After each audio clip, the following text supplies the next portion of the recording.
Lesson 3, 6 minutes. Create a record. I will be starting off at the basic search screen where Lesson 2, narrated by my daughter Mary, left off.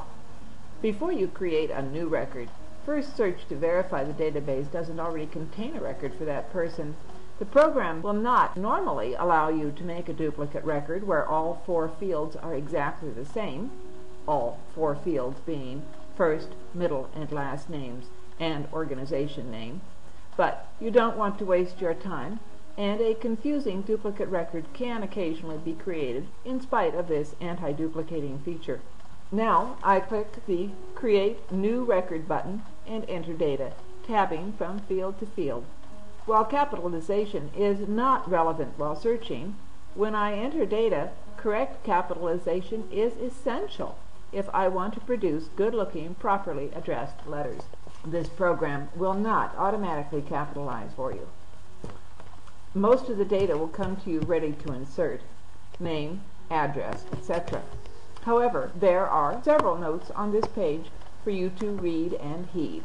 Second last name, salutation, and number of lines for the address block.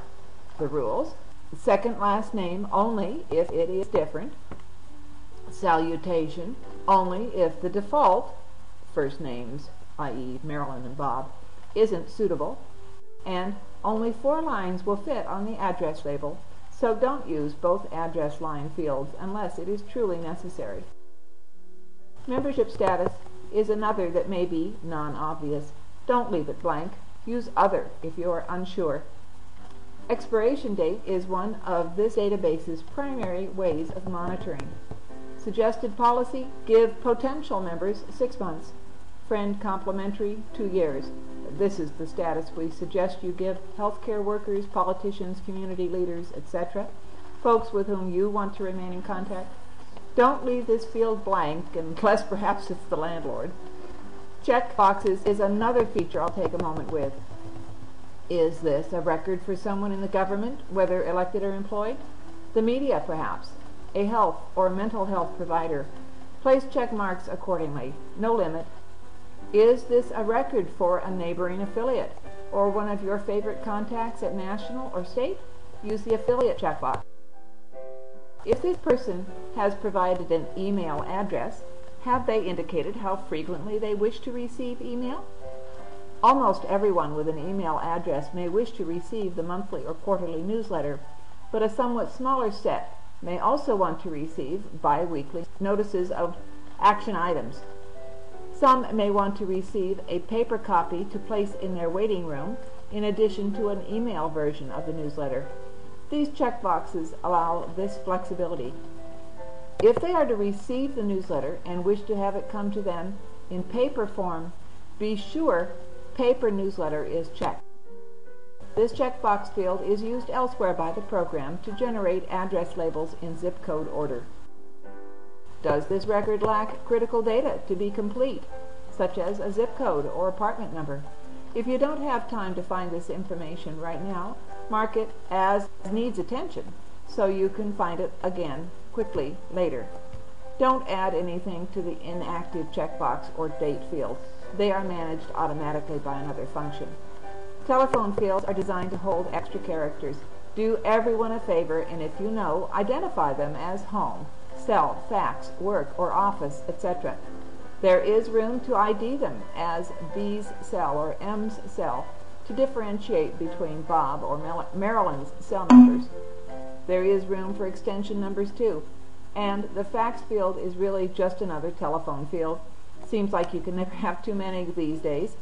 Complete this field the same as you would any other phone field and your data will be okay. Email field. You can string multiple emails together here. Just separate them with a comma and space or a semicolon and a space. No notes in this field, however. Comments box. Type what won't embarrass you if it gets read by the subject or owner of the record. Notes are typically only useful if dated and signed. I recommend Control plus semicolon to automatically insert the current date, then initials and a semicolon to close this particular note and separate it from a future one. We anticipate making this field searchable, but it is not yet. I like to paste the old address into this box when a new address is being provided, or when mail comes back as undeliverable or moved. This way the old data is not lost, but neither is the mistake of mailing to this bad address repeated if I remove it from the address field. In the comments box, Control plus Enter will allow you to manually move to a new line. National ID numbers for primary and secondary memberships, i.e. voting members and family members, and there is room for 10 digits in each field. That's all you need to know about creating new records, unless, of course, a check was enclosed. In that case, you'll want to continue on to the video about entering payments and using the other 4 tabs found on this form. Thanks for watching. This video and its contents are copyrighted 2010 by Susan and Joseph Peter. Contact us via SuMap.com for more information. SuEMAP.com.